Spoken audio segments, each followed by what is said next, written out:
Hi, welcome to the Property Gurus. This video is the next in a series of videos looking at the renovation of a 1930s semi-detached house that was completed recently. Each video looks at a different aspect of the renovation, and the slides you can see here are shots showing the house as it was originally. Please give us a thumbs up and subscribe if you haven't done so already, and we hope you enjoy the video. Today we're looking at the transformation of the back garden. Now, this is probably the biggest transformation of all for this property. So I'm walking down the alleyway here, and previously there was an old garage in the back garden of this property.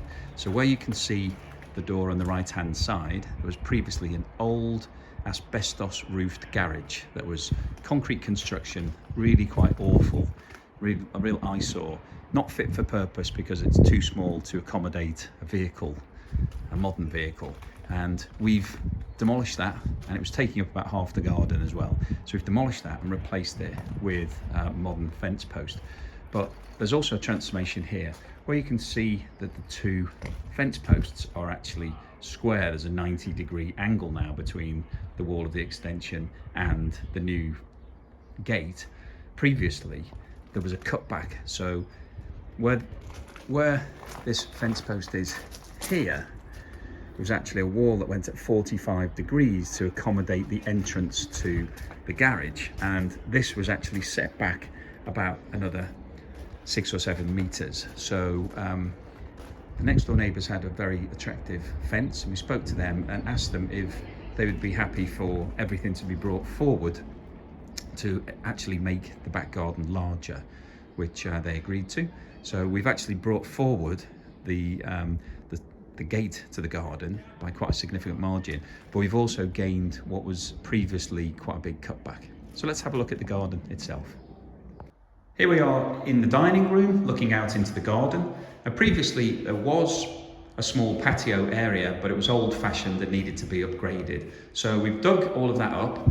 We've put some new plumbing in, so the new drainage system is in. You can see that there's a manhole cover right here that we've cut into the new paving, and we've installed modern grey Indian sandstone paving, which we've done in an irregular pattern, as you can see, which has a slightly more modern feel to it. And we've also extended the patio area beyond the end of the extension, so we've taken this a further 2 meters beyond where the extension finishes. And the logic on that is that 2 meters is big enough to be able to have a table and a barbecue and have more usable space here.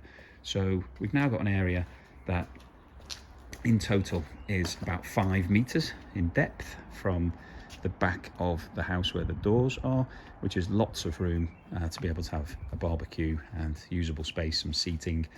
And if we now look through the garden itself, so previously when we looked at this garden, there was a huge old garage all across this half of the garden. That side of the garden where the extension is was taken up by a big concrete monstrosity. Had an asbestos roof, which is dangerous and needed to be removed by specialist contractors, and it was just not fit for purpose. It was old, you couldn't fit a car in it. It's not what people want these days. So we removed that, and it has transformed this garden. It has made it into something of an oasis. It's south facing, this garden, so it gets sun all day. It's early in the morning today, but you can see that it's already in sunlight, and that will continue for the whole of today. So we've removed that horrible monstrosity. As you mentioned previously, what we had also here was that there was a wall at 45 degrees from where the fence post is. There was a wall cutting back into the garden to allow access to the garage.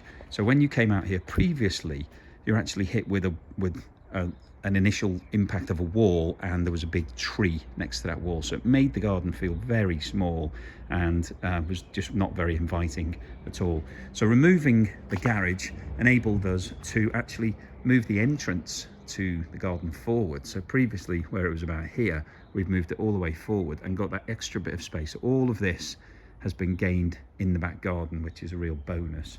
And the fencing was already here. That was the neighbour's fencing. We've just put another couple of panels in and then got a gate to match it. So that's tied it in really nicely, and all of this extra space now really makes this garden a great family usable area.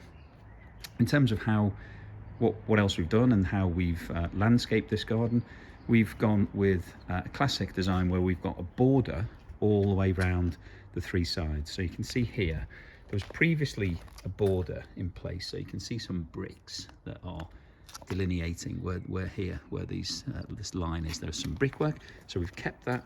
We've actually put some membrane down, so you can see we put the membrane and we've covered it with some bark. This needs to be pushed back into place. And the idea here will be to put some lovely decorative plants all the way around the border, and they'll grow up, and eventually you won't be able to see as much of this fence as you can today, but that's to be done later. So we've got a nice border, and we just walk through. You can see that it continues all the way round, and then we've done it across the back as well, and it's the same concept, that we put some membrane down to stop all of the weeds and anything that we don't want coming through, and then we will be planting various shrubs and trees in this area so that it then comes up and it will conceal this fence eventually. So all the way down this side, and then the same concept on this side, but we've done a little bit less here. This is a bit shallower, this line, but what that gives us is the ability to put lovely planting all the way around the three sides of the garden, so it'll be nice and attractive and have a nice colourful vista when you come out. But it also gives us a huge lawned area. So we've just put down new turf. So this was put down around about 4 months ago, so it's through the winter period, so it hasn't grown massively. We've been trimming it, but you can see now it's well established, all looking good. Nice big area that you can play games and come out with the family and have some fun. And then looking back towards the house, you can see the patio area. So that's a nice area to soak up some sun. That will be in full sunlight all day, and nice usable space. We've also installed an external power socket and a water outlet. So you can see here that we've got the hose on. We did have a timer working on that, but we don't need it because it's not summer at the moment.